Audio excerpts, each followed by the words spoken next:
Welcome to Matters Financial and Geopolitical from a Frontier, and thank you for stopping by. I will be off tomorrow and return, I believe, on Tuesday to this podcast. I'm looking forward to going to Dubai for a few days. My brother lives there as well, so it's looking forward to it tremendously, especially got a nephew and a niece who I haven't seen yet, and I'm looking forward to seeing them as well. My home thoughts turn back to T.S. Eliot, the love song of Alfred Prufrock, which is really one of my favourite poems. Let us go then, you and I, when the evening is spread out against the sky, like a patient etherized upon a table. Let us go through certain half-deserted streets, the muttering retreats of restless nights in one-night cheap hotels and sawdust restaurants with oyster shells, streets that follow like a tedious argument of insidious intent to lead you to an overwhelming question. Oh, do not ask, what is it? Let us go and make our visit. And indeed there will be time to wonder, do I dare and do I dare? Time to turn back and descend the stair. With a bald spot in the middle of my hair, they will say how his hair is growing thin. My morning coat, my collar mounting firmly to the chin. My necktie rich and modest, but asserted by a simple pin. They will say, but how his arms and legs are thin. Do I dare disturb the universe? Very beautiful poem, isn't it? I've forgotten how good it is. And then yesterday I was listening to ABC by Alec Baldwin, Always Be Closing, which is from the film Glengarry Glen Ross. And if you haven't seen it, it is probably his finest role he's ever played. Political reflections: Ukrainian government forces launched their first significant military action in the east of the country on Tuesday, clashing with about 30 pro-Russian gunmen at a provincial airfield and heightening fears that the standoff could escalate into a major armed conflict. It was the first major operation since the Ukrainian government vowed to take anti-terrorist action if the rebels did not vacate government buildings in eastern Ukraine. A smaller abortive operation in Slavyansk on Sunday ended in a shootout in which one Ukrainian soldier died and 2 were wounded, apparently by pro-Russian forces. Ukraine's acting president said the recapture of the airport was just the first such action aimed at restoring Kiev's control over the east. I just got a call from the Donetsk region. Ukrainian special forces have liberated the airport in the city of Kramatorsk from terrorists, Tuchnov told Parliament. I'm convinced that there will not be any terrorists left soon in Donetsk and other regions, and they will find themselves in the dock. This is where they belong. And I personally am not sure that Kiev can land a decisive enough blow in eastern Ukraine, and therefore we are primed for continued escalation. And then there's breaking news as I went to do this podcast on Reuters, saying 5 or 6 armoured personnel carriers enter East Ukraine town of Slavyansk, lead vehicles showing the Russian flag. I'll put up a photograph of the Ukrainian helicopters taking off after delivering troops to an airbase in eastern Ukraine. And then this question is posed in an article I read: the Obama game, is Putin being lured into a trap? The overriding goal of US policy in Ukraine is to stop the further economic integration of Asia and Europe. That's what the fracas is really all about. The United States wants to control the flow of energy from east to west. It wants to establish a de facto toll booth between the continents, which is how I frankly saw the pivot. And then this is the interesting point. It's clear that Turchynov is trying to lure Russia into a fight, just as it's clear that the president would not have approved the crackdown without a green light from Washington. The China economy grew 7.4% in the January to March quarter from a year earlier, slightly stronger than the 7.3% that people were expecting, but it was China's slowest annual growth since the third quarter of 2012, when the world's second largest economy grew 7.4%. The Chinese National Bureau of Statistics saying the slowdown of China's economy is a reflection of a transformation of the economic mode. There is no fundamental change in the improving trend of China's economy. The economy is still moving steadily towards the expected direction. But for the quarter, the economy grew 1.4%, slowest rate in 2 years, and that equated to an annualized growth rate of 5.8%. And highlights the depth of deceleration since the start of the year. And I did an interview last year where I was talking about the impact of China's slowdown on African mineral-rich Africa, and I put up that link again. Currency markets, Euro 138.27, finding good support here, notwithstanding the fact that Draghi is going to be trying to talk it down if it gets near 139. Dollar index 79.78, the Japanese yen back above 102 at 102.27, Swiss franc 0.8799, the pound 167.35, Aussie 0.9366, India rupee 60.262, South Korean 110.3921, Rial 223.68, Egyptian pound 697.96, and the Rand 1053.99. So besides the yen's move, the Australian dollar came off a little bit, but then bounced back because the Chinese number was not as poor as some people had expected. But essentially the currency markets pivot on Janet Yellen, who's going to be speaking today. I'll put up a 3-month chart of the dollar index. Again, we're still below the 80 level. Yellen is scheduled to address the Economic Club of New York today, followed by a Q&A session.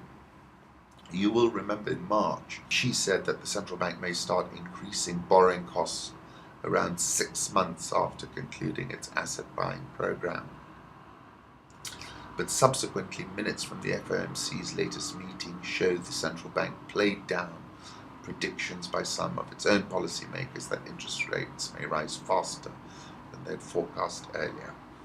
So on balance, I don't think she's going to make that much of a difference. I think she might row back from that 6-month commitment we had previously. I'll put up a 3-month chart of the euro dollar, but Draghi really is in the background. He's trying to keep a lid on this.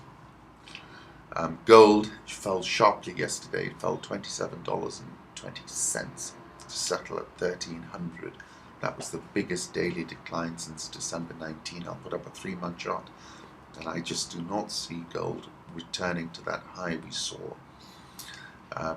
This year gold is up 8.2%, and remember that's recovering from a 28% drop the previous year. Crude oil elevated at the top of the range, but it could go up another $2 to around 105 before turning lower again. I think it's overcooked, but obviously geopolitical concerns have come to the fore.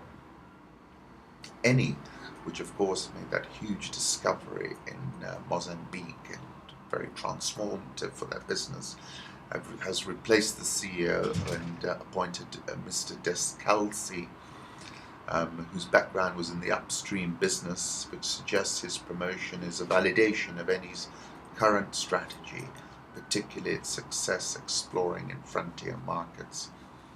Eni has discovered 2.5 times its production from 2008 to 2013, compared to 0.3 times at its peers, and that in itself shows you the success. Developing vast gas reserves offshore Mozambique, and it's really an interesting company to watch.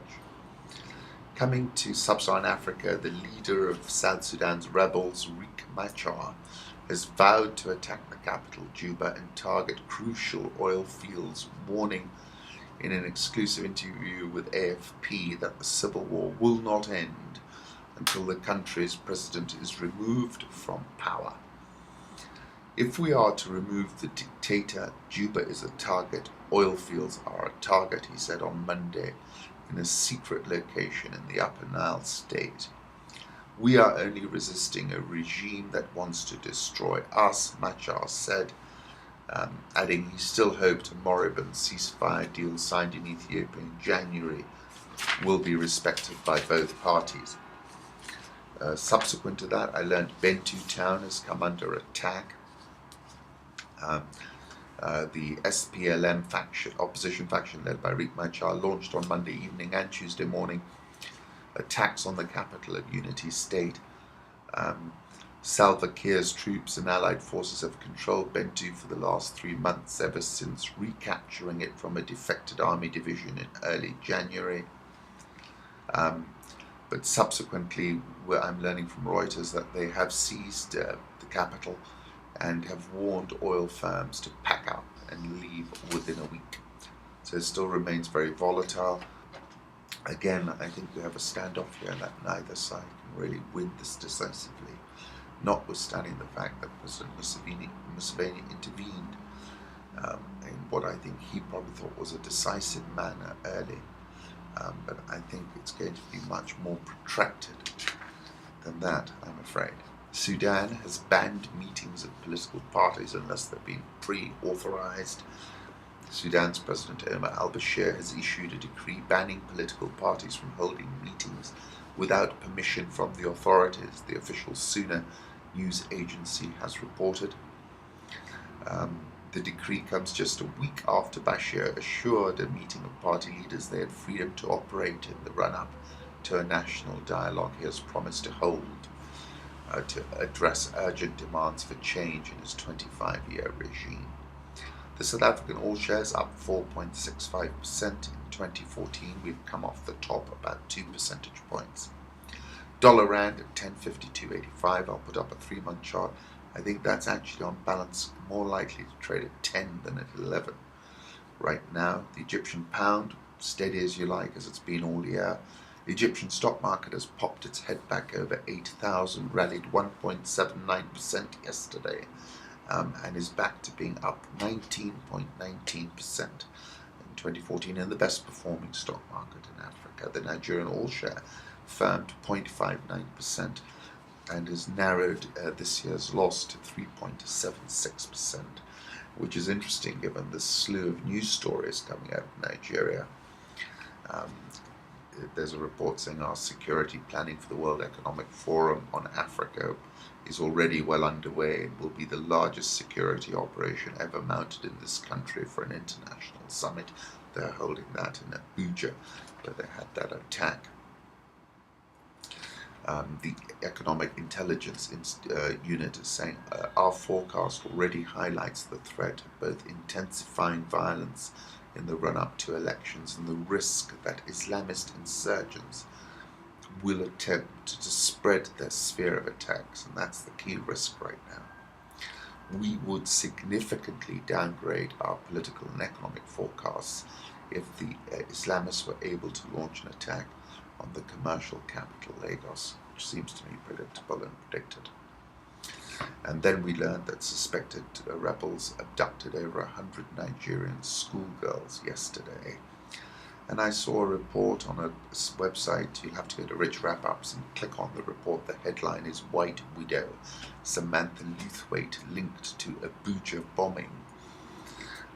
Talking about this huge explosion and saying while nobody has officially claimed responsibility, security sources fear the bombing may have been a revenge attack for the death of Al-Shabaab terror chief Makaburi, aka Sheikh Abu Bakr Sharif Ahmed, Lewthwaite's mentor just 2 weeks ago. Lewthwaite, of course, is the infamous widow of 7/7 bomber Jermaine Lindsay, is on the run in Africa with 3 children. She's the daughter of a British Army officer already on Interpol's most wanted list. She was known to be extremely close to Makaburi, who coordinated the Westgate atrocity. A senior security source said agents across Africa were on high alert after the assassination of Makaburi, reportedly by the UK and US-funded Kenyan anti-terror police unit 14 days ago. The source said Makaburi was always believed to be at the very top of the hierarchy of terror organization Al-Shabaab. Intelligence suggests he introduced Samantha Lewthwaite to many influential figures within the Al-Shabaab network. He guided her on her path to jihad. His murder was seen as yet another act of war. The source added that Samantha Lewthwaite and her associates wanted revenge. And I wrote a sort of speculative piece, I admit, on the 30th of September 2013. As Westgate happened more than a week ago, and to date there is no grand unified theory. There isn't to date now. There are competing narratives, and it is this potpourri of narratives which is leaving many of us uncertain. Earlier this week I characterized it, Westgate, as a BP moment. Kenya's share of voice was at a level heretofore never experienced. The world's media was camped on our doorstep. I found myself watching the live feed, trawling eyewitness accounts, reading the Al-Shabaab Twitter handles. Twitter knocked them down about 4 times, only for it to bounce back under a different handle.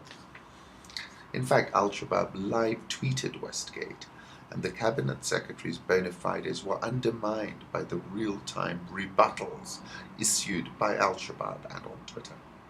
The latency of the responses, latency is the term used for high-speed trading, so the latency of the responses, that's the president's helicopter, leads me to place the author of the Twitter handles on the scene in Westgate for an as yet undetermined time.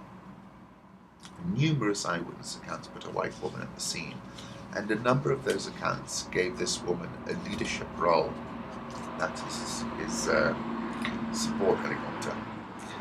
This was the catalyst for a tsunami of stories about Samantha Lewthwaite, also known as the White Widow, for she was the widow of 7/7 suicide bomber Jermaine Lindsay. Lindsay blew himself up on a train travelling between King's Cross and Russell Square tube stations at 8:50 a.m.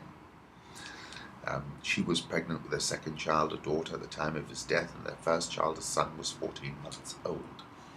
Lewthwaite reported her husband missing 6 days after the bombing by telephoning a helpline set up for families of the victims. She denied prior knowledge of the attacks and said, "I totally condemn and am horrified by the atrocities. I am the wife of Jermaine Lindsay and never predicted or imagined that he was involved in such horrific activities. He was a loving husband and father. I am trying to come to terms with the recent events. My whole world has fallen apart, and my thoughts are with the families of the victims of this incomprehensible devastation." Subsequently, she fell below the intelligence radar. In 2011, she reappears in Kenya, Tanzania, South Africa, and apparently Somalia. On Friday, Kenya requested that Interpol issue a red notice for Lewthwaite on charges of being in possession of explosives and conspiracy to commit a felony dating back to December 2011. That's the background. Now let's jump to Westgate. As I scanned the Al-Shabaab tweets, I recalled this one that Georgina Goodwin retweeted. Westgate, 14-hour standoff, relayed in 1,400 rounds of bullets and 140 characters of vengeance and still ongoing. Good morning, Kenya. Another read, "Here are 2 of the Mujahideen inside Westgate Mall, unruffled and strolling around the mall in such a sang-froid manner." I kept thinking to myself, sang-froid is such an unusual word. It means coolness of mind, composure, a kind of cold-bloodedness under pressure. Then I kept thinking to myself, that sang-froid is a quality highly prized in the military. That's the word a daughter of a military man might know. Nisha tells me I think it's a woman, and I said that's exactly it. Another tweet says, "I am titanium," referencing a David Guetta song, whose lyrics read and are practically a taunt. It's all linked on the wrap-ups, but you shout it out, "I can't hear a word you say, I'm talking loud, not saying much, I'm criticized, but all your bullets ricochet. You shoot me down, but I get up. Bulletproof, nothing to lose. Fire away, fire away. You shoot me down, but I won't fall. I am titanium. And therefore I speculated then that I thought she was at the scene and live tweeted from inside Westgate for an as yet undetermined period.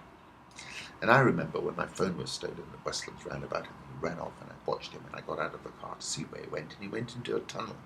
And therefore I think they all got out in a tunnel. I'll put up a photograph of her in a selfie from a personal computer found by police at the house she was renting in Mombasa. Moving on, Temasek, Nigeria, looking to do a deal in Nigeria, second major acquisition in Africa by Temasek Holdings, or one of its units in 6 months, shows the growing interest in the continent where many countries are expanding faster than developed markets. Singapore's state-owned investment company will buy a stake in 7 Energy Limited for $150 million. This follows an announcement in November of a $1.3 billion investment in 3 gas blocks offshore Tanzania by Temasek's liquefied natural gas unit, Pavilion Energy. And I think what we're seeing is an increasing expansion of the counterparties who are making investments in Africa. The Ghana Stock Exchange has slipped 1.14% yesterday and has been eroding over the last few sessions. And as I've said, the policymakers, I said on 24th of March, the open question is whether Ghana's in the cockpit or whether the markets will simply elbow the government aside, and I stand by that. Tanzania will ease controls on foreign ownership of its stocks and bonds by next year as the country seeks to attract investment to finance infrastructure projects that will cost billions of dollars. Restrictions that bar non-residents from buying the nation's bonds and block companies that are more than 60% owned by foreigners from trading on the Dar es Salaam Stock Exchange will be eased under East African Community rules, said the president. Our people at the central bank have given me the assurance that we will meet that deadline. There is some liberalisation ongoing, but by 2015 we're going to be fully liberalised. The Overseas Development Institute called on the Financial Conduct Authority to look into Western Union and MoneyGram. Britain's leading money transfer companies are imposing a super tax on remittances to Africa and should be investigated by the government's consumer watchdog. Saying there's an Africa premium, basically. Africa is losing $1.8 billion a year from excessive charges on money sent home by workers in the rest of the world. Coming to Kenya, TPS Serena reported full-year earnings. Profit after tax accelerated 35.442%. Sales were up 28.021%. This is also because of the inclusion of the Kampala Serena in these full-year results. Profit before tax up 34.889%. Profit after tax up 35.442%. Earnings per share down 4.166%. Final dividend raised 3.846%. That's worth over 3% in yield. Interesting commentary saying faced a challenging business landscape during the first half of 2013. As we all know, the JKI fire and all these sort of grenade attacks in tourist areas in Mombasa were not helpful. Tourism has been very soft, but they considerably outperformed the macro tourism outlook. Serena, Tanzania and Uganda outlook for 2014 is encouraging, and they're quite well diversified, so it's not a pure Kenya play. Calling the company's performance in the year 2013 commendable, and I'd agree with that. I think it's overdue a bit of a bounce. I'll put up a photograph of the study at Lake Elman Taita, which is a Serena property. The sunrise from the Maputo Polana Hotel, which is also a Serena property, but not part of this TPS Serena listing. And a photograph I took 1,377 days ago of the pool and the sea in the Mombasa Serena. Trans-Century reported full-year profit after tax declined 15.15%. Turnover was down 12.453%. Profit before tax down 30.15%. Earnings per share down 36.144%. Dividend unchanged at 40 cents a share. Saying that their key strategies are all around the growing of the power business, saying there was slowed activity in the first half of the year, realised $43.7 million from the sale of its holding in RVR, but it's quite a step down from the first half stage where profit after tax was running at plus 16.725%. Full year came in at minus 15.15%. It's expensive on a trailing P of 25.471, and they've subsequently issued a full year profits warning for 2014.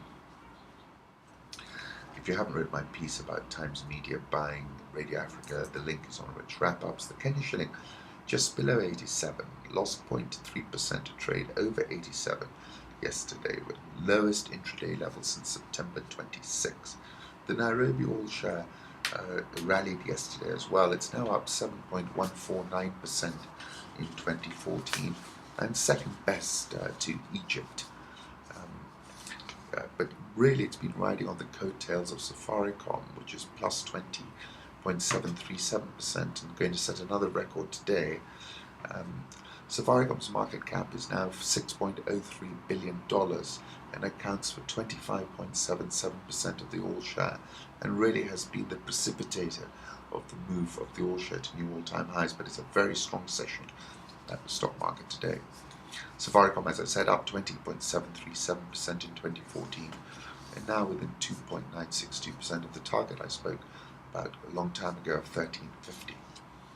I'll put up a link for the interview I did with Bob after his first half results, and I'll put up a photograph I took that same day. Telkom Kenya is saying they need up to 30 billion shillings, which is about $400 million in terms of capital boost, but of course the headquarters has put it up for sale. NSE 20 is down 0.325% this year. There's a link for every listed share if you need it. The Nairobi Securities Exchange reported a 210% increase in net profit for the year ending December 2013, ahead of its listing planned for June this year. As I said yesterday, we had a strong session in the stock market. We're seeing follow-through buying today, and I expect it's really been the market has really been dragged currently by Safaricom, and EABL has joined the party recently, and the other strong segment of the market is the insurance sector. Once again, thank you for stopping by. I wish you a great Easter break.